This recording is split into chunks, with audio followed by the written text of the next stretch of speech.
नमस्कार मैत्रिणींनो, आजच्या कार्यक्रमात मी नम्रता आपल्या सगळ्यांचं स्वागत करते. आज आपण बोलणार आहोत सोनाली नवांगुळ या लेखिकेशी. त्यांच्याशी चर्चा करणार आहोत त्यांच्या भाषांतराच्या प्रवासाबद्दल. तर सोनाली मॅडम, आपलं या कार्यक्रमात स्वागत आहे. तुम्हाला या वर्षीचा साहित्य अकादमी पुरस्कार मिळालेला आहे भाषांतरासाठी. तर हे जे भाषांतर आहे ते तुम्ही तमिळ लेखिकेचं, सलमा या लेखिकेचं मध्यरात्रीनंतरचे तास अशा शीर्षकाचं तुम्ही कादंबरी तुम्ही भाषांतरित केली आहे. तर त्याबद्दल जरा सविस्तर सांगा ना आम्हाला. हो, ही मूळ तमिळ कादंबरी तुम्ही म्हटल्याप्रमाणे आणि आपल्या मराठीत आली तेव्हा मी मराठीत इंग्रजीतून केलेली आहे. जुबान बुक्स नावाचं दिल्लीतलं जे पब्लिकेशन आहे त्यांनी द आवर पास मिडनाईट नावानं हे पुस्तक काढलं होतं, ज्याच्यातून मी मराठीत केलं. आणि मनोविकास प्रकाशनानं ही एकदम मोठी दणकट अशी कादंबरी काढली. 561 पानं झालेली आहेत त्याची. आणि या इतक्या सगळ्या पानांमध्ये काय आहे तर उंबरठ्या आत अडकलेल्या ज्या स्त्रिया आहेत त्यांची रंगवलेली जगं आहेत. ती जगं फक्त आनंदाची आहेत का, किंवा फक्त दुःखाची आहेत का, किंवा फक्त सूड घेण्याची आहेत का, तर असं नाहीये. नात्यांमध्ये होणारे विवाह, पुनर्विवाह, एकट्या बायकांचं पुरुषांची व्हायचं जगणं, त्यांची लैंगिक भूक काय आहे हे समजणारी मोकळी चर्चा, विधवा किंवा घटस्फोटीत अशा बायकांची आयुष्य ज्याला काहीच सन्मान नाहीये गावांमध्ये किंवा अनेकदा स्त्रियांच्या नजरेत सुद्धा. आणि नात्यांच्या असंख्य तऱ्हा या कादंबरीत तुम्हाला वाचायला मिळतील.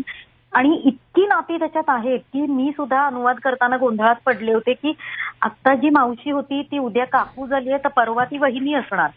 कारण आपल्यामध्ये नात्यांची गुंतागुंत प्रचंड विलक्षण असते आपल्या महाराष्ट्रात किंवा भारतात सुद्धा. तर पण तरीही सलमा जेव्हा या गोष्टी लिहिते वेगवेगळ्या जयांच्या पराजयांच्या, तेव्हा धाग्यांची गुंतागुंत अजिबात नाही. उलट एका मोठ्या ताग्यावर अनेक धाग्यांनी केलेलं हे अतिशय सहज, गाठी नसलेलं आणि सरळ धाग्यांचं उभं आडवं विणकाम आहे, असं कविता महाजन सुद्धा त्याबद्दल म्हणताना म्हणाली होती. आमच्या या मालिकेची संपादक कविता महाजन होती आणि त्यामुळे तिची करडी नजर या आम्हा सगळ्यांच्या कामावर होती. आणि मला वाटतं हे इतकं प्रचंड मोठं जग आहे की ज्याच्यात बंडखोरी आहे, पण पुरुषसत्ताक जगात नाना प्रकारच्या तडजोडी करून स्त्रिया आपल्या आपल्या पुरतं तरी त्या भक्कम भिंतीला खिंडार पाडतात आणि स्वातंत्र्याचा श्वास घेऊ पाहतात. त्या सगळ्याची ही गोष्ट आहे. अच्छा, म्हणजे स्वातंत्र्य, ज्याचं त्याचं स्वातंत्र्य हे त्याच्या त्याच्या शक्ती नुसार असतं. हो, ह्या पद्धतीचं एक त्यामध्ये आहे. पण म्हणजे ही कादंबरी भाषांतरित करावी हा विचार आधी कुणाच्या मनात आला आणि तो तुमच्यापर्यंत कसा पोहोचला? खरं तर भारतीय लेखिका ही मालिका मनोविकास आणि कविता महाजन यांनी एकत्र काढायची ठरवली होती.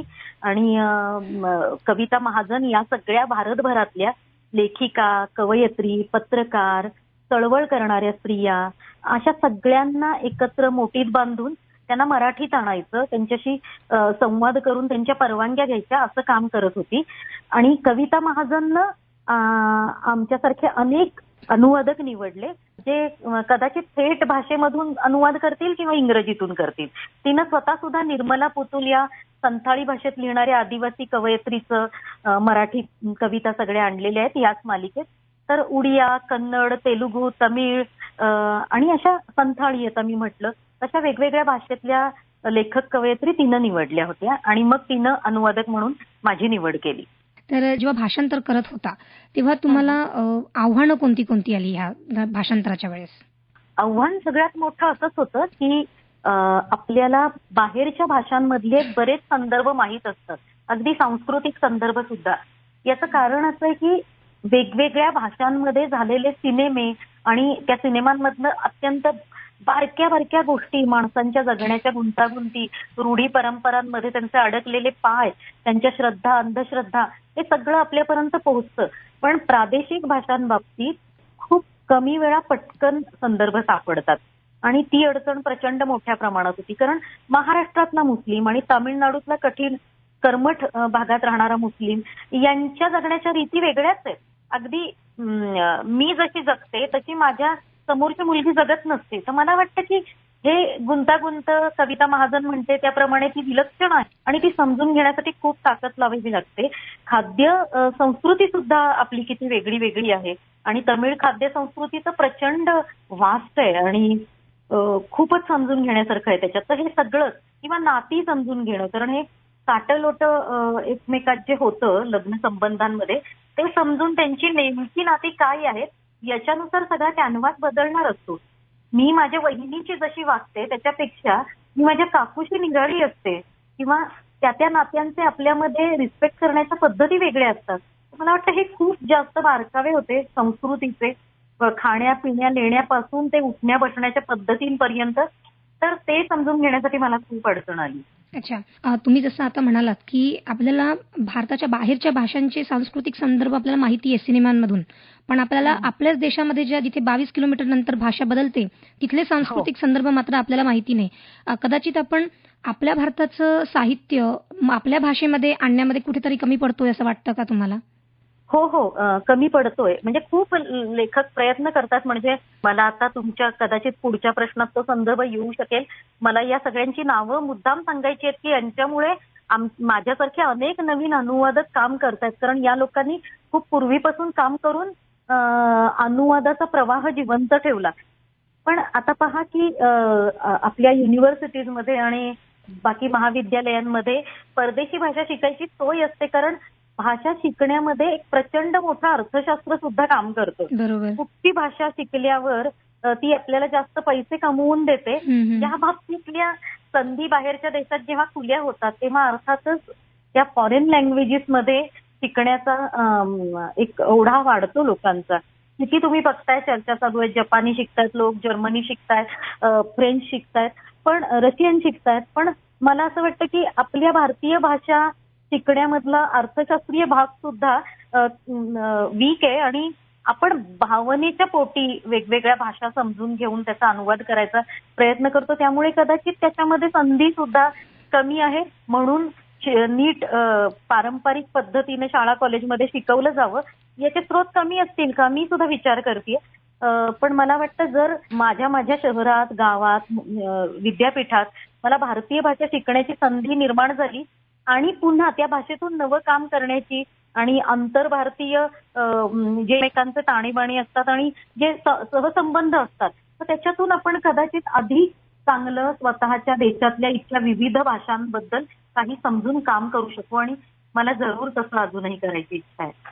सोनाली मॅडम, तुम्ही इंग्रजी भाषेतून ही कादंबरी मराठीत आणली, म्हणजे आपल्या भारतीय भाषांमध्ये सुद्धा जे काही चांगलं असेल ते इंग्रजी भाषा लगेच आपलंसं करून घेते, पण आपल्या भारतीय भाषा मात्र एकमेकांचं साहित्य भाषांतरित करण्यामध्ये कुठेतरी मागे पडतात.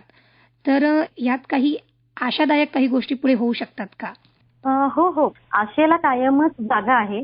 आता किती बघा, विंदा करंदीकरांनी ज्या प्रकारे राजा लियर आणि बाकी सगळ्या गोष्टी मराठीत आणल्या, किती वर्ष किती लोक काम करतात. चंद्रकांत पाटीलनी कवितांतरण सारखं पुस्तक आपल्याला दिलं ज्याच्यामध्ये हिंदी आणि वेगवेगळ्या प्रादेशिक भाषांमधलं सुद्धा किती वेगवेगळ्या प्रकारे व्यक्त होणारे कवी आपल्याला हातात पोहोचवले. तर किंवा निशिकांत ठकार आहेत, जयप्रकाश सावंत आहेत.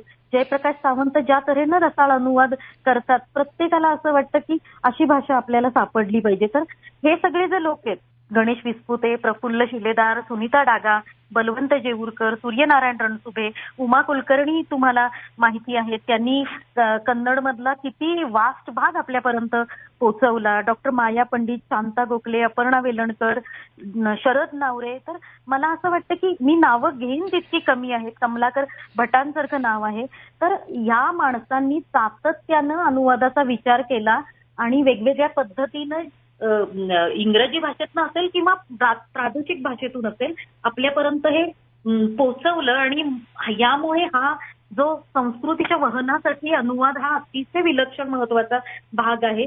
एकोप्यासाठी खूप महत्वाचा आहे. भारतासारख्या प्रादेशिक देशांमध्ये केवढी प्रचंड विविधता आहे आणि ही विविधता आपण एकोप्यानं जपतो आहोत.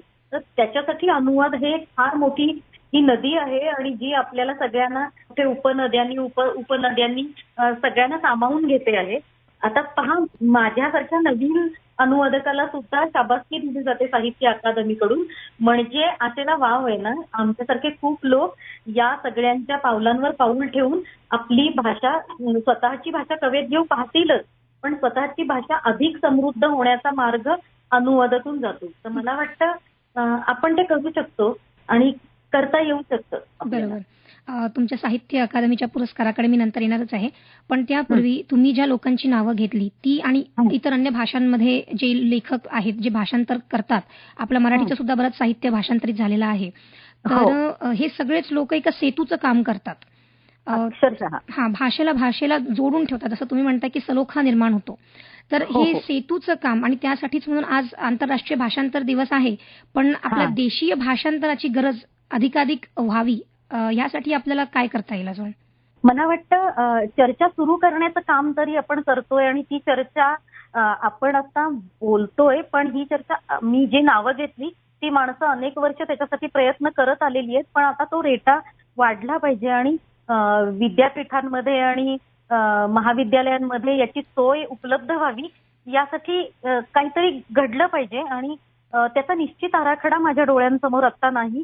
या मी नावं घेतलेल्या सगळ्याच माणसांचा अनुभव मोठा आहे, त्यांच्याशी मला बोलावं लागेल आणि त्या दृष्टीनं त्यांनी त्याचा फॉर्मॅट केला होता का हे विचारावं लागेल. पण तुम्ही म्हणताय त्याप्रमाणे एक रेटा देऊन आपल्याला हे नवीन काम करायला घेता येईल हातात.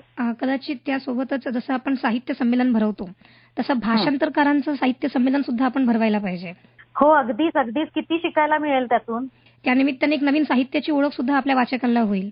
अगदी तुमचं म्हणणं खरं आहे. मॅडम, तर जेव्हा तुम्ही आता ही एक तमिळ भाषेतली कादंबरी मराठी भाषेत आणली, त्याचं सगळं सार तुम्ही सगळं लिहून पूर्ण केलं. पुरस्कार तर नंतरची गोष्ट आहे, पण जेव्हा ती कादंबरी लिहून पूर्ण झाली त्यावेळेसची तुमची भावना तुमच्या काय होत्या त्यावेळेस? मी खरं सांगू का, याच्यातली ही जी सलमानं लिहिलेली सगळ्या या गोष्टी आहेत, इतक्या असंख्य बायकांच्या, पुरुषांच्या, छोट्या मुलांच्या, तर मी त्याच्यात इतकी गुंतून गेले होते. त्यांच्या सुखदुःखात, आनंदात, त्यांच्या सणवारात, त्यांच्या बंडखोरीत. आणि ही बंडखोरी अगदी आहे ना, कधी कधी खूप छोट्या छोट्या स्तरावरची सुद्धा आहे. ते नुसते हुंकार आहेत, पण ते इतके महत्वाचे आहेत. कारण आपण सूक्ष्म पातळीवर ज्या प्रकारची हिंसा एकमेकांची करत असतो त्याच्या नोंदी होत नाहीत आणि त्याचा आपल्याला इतका सराव होतो की ती हिंसा आहे याचा उच्चार करायचाही आपल्याला विसर पडतो.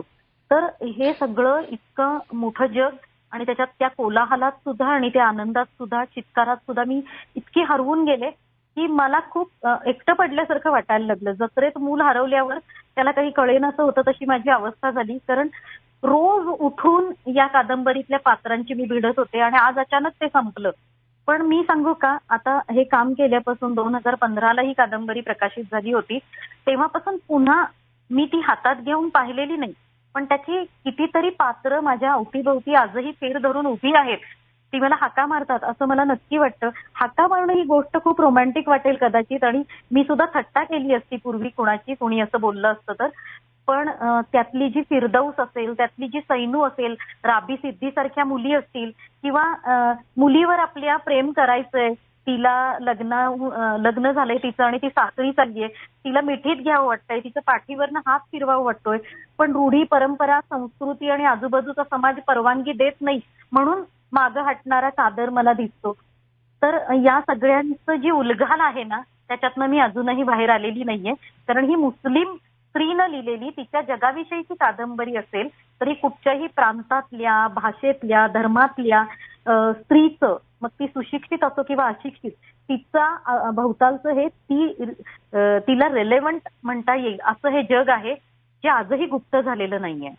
म्हणून ती माझ्या बरोबरच आहे आज. नाही, म्हणजे हाका मारणे ही कन्सेप्ट जरी रोमॅन्टिक वाटत असली तरी भाषांतरकार जेव्हा त्याच्या मुळाशी भिडतो तर तेव्हा त्याचा साहित्याचा परिणाम हा आपल्या मानसिक अवस्थेवर होतोच. नक्की. तर मॅडम, आता जवळपास 6 वर्ष झाली तुमची कादंबरी प्रकाशित होऊन, 5 वर्ष. हो. आणि आता शेवटच्या वर्षात, 5व्या वर्षात तुम्हाला साहित्य अकादमीचा पुरस्कार मिळाला, जो आपला मानाचा सर्वोत्तम साहित्यातला पुरस्कार आहे.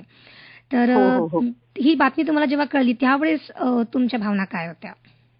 मी इतकी अवाक झाले, कारण की आधी काही या बाबतीत, म्हणजे आता 2015ला आली तर मी सुद्धा त्या बाबतीत विसरून घेतली. कधी कधी मला वाईट सुद्धा वाटायचं की अरे इतकं चांगलं पुस्तक होतं हे, आणि आता जे सगळा तालिबानचा उद्रेक झाला वगैरे, या पार्श्वभूमीवर या पुस्तकाला निवडलं जाणं, सलमाचं लेखन लोकांपर्यंत पोहोचणं, हे सुद्धा मला महत्वाचं वाटतं. कारण की जरी भारतामध्ये धार्मिक गोंधळ एकमेकात करणं ही सोपी गोष्ट नसली तरी काहीतरी बारीक बारीक परिणाम प्रत्येकाच्या वृत्तीवर होत असतात. आणि अशा वेळी आपल्या सगळ्यांचे धार्मिक आचरणं आणि तत्व वेगळी वेगळी असली तरी माणसं म्हणून एकाच परिस्थितीचा, एकाच सुखदुःखाचा सामना करत एक प्रकारेच आपण चिखलातून उठत असतो किंवा चिखलात अडकत असतो. तर सगळ्या प्रकारच्या गोष्टी बाजूला सरून आपण एकमेकात हात धरून उभे आहोत, याचा एक काय म्हणतात ना, काहीतरी एक पक्क होतं आपलं मूळ, तसं मला झालं. आणि खरं सांगायचं तर तो आनंद इतका आहे आणि चारही बाजूंनी इतक्या प्रकारच्या लहान मोठ्या वयातल्या लोकांनी माझं अभिनंदन केलंय, सलमाचं अभिनंदन केलंय, की मला अजूनही इतकं मोठं घडलं याच्यावर विश्वास बसत नाही.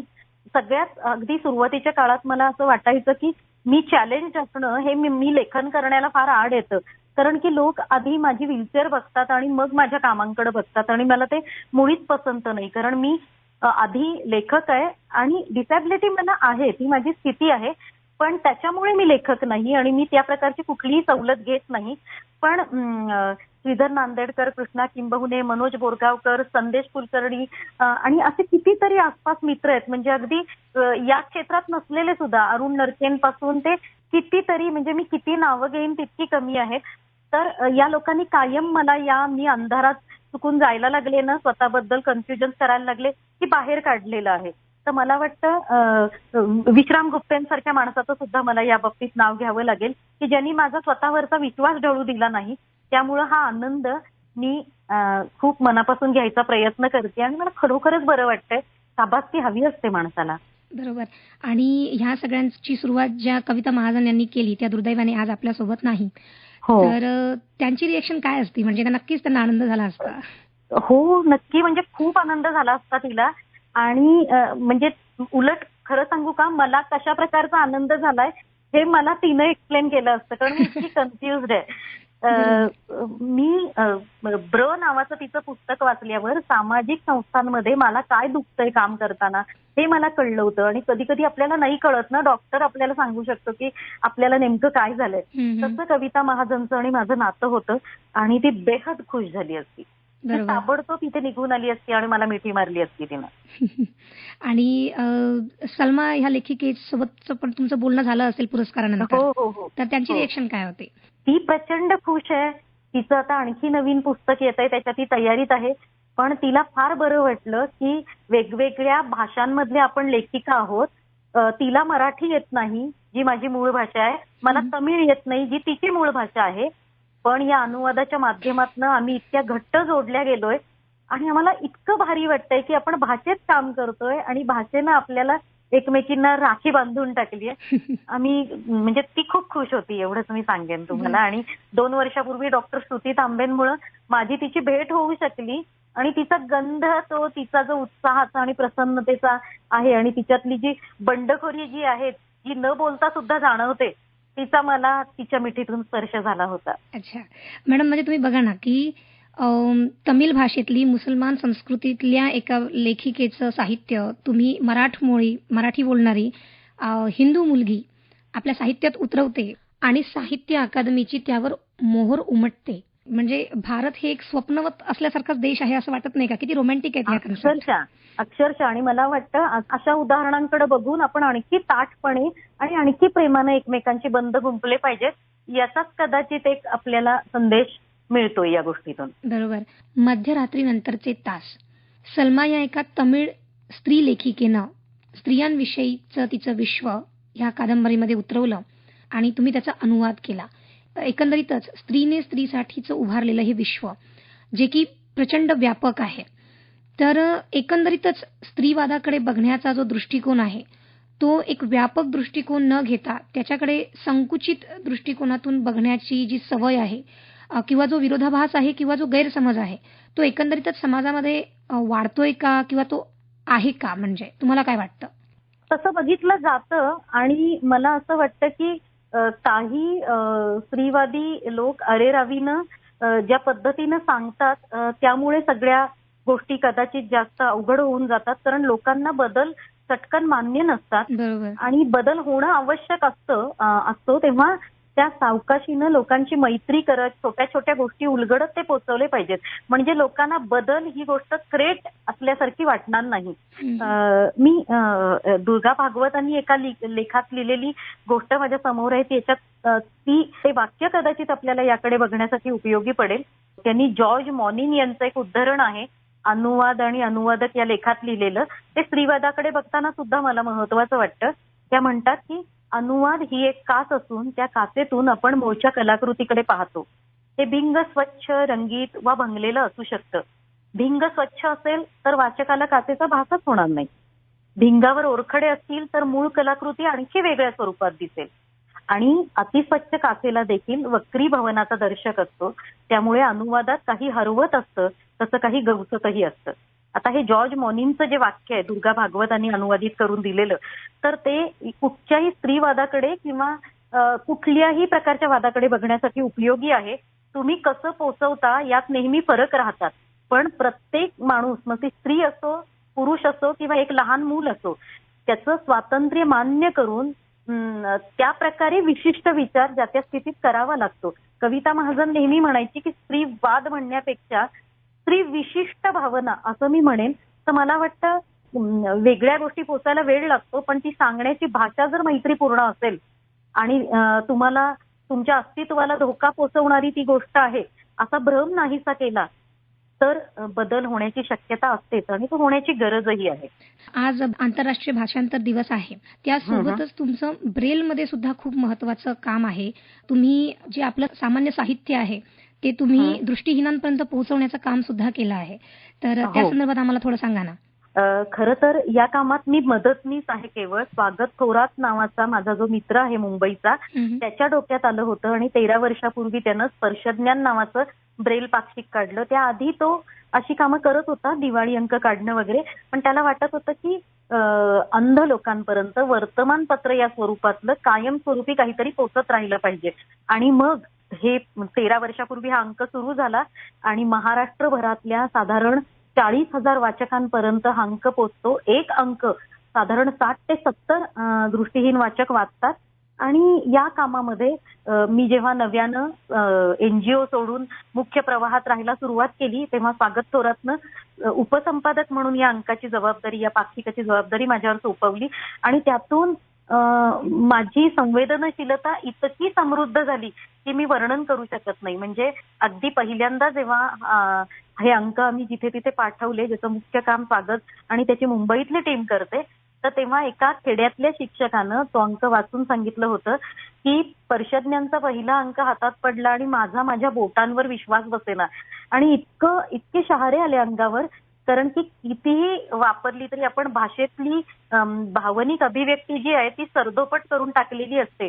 आणि जी माणसं बोटांनी वाचतात त्यांच्या बोटांना काय फील होत असेल हे आपण विसरून जातो किंवा लक्षात येत नाही आपल्या. तर मला वाटतं संवेदन अगदी लहान लहान लेवलवर प्रगल्भ होण्यासाठी अशा वेगवेगळ्या भाषा जशा महत्वाच्या आहेत तसे वेगवेगळ्या स्थितीत जगणारे लोक आहेत, त्यांच्या या अभिव्यक्ती सुद्धा अनुवादित करण्याची गरज आहे. आणि त्यांना आपण माणूस म्हणून खूप चांगले होतो, जास्त चांगले होतो. आणि एकंदरीतच हा सगळाच अनुभव, हा सगळाच प्रवास तुम्हाला स्वतःला व्यक्ती म्हणून समृद्ध करणारा ठरला. अगदी 100%.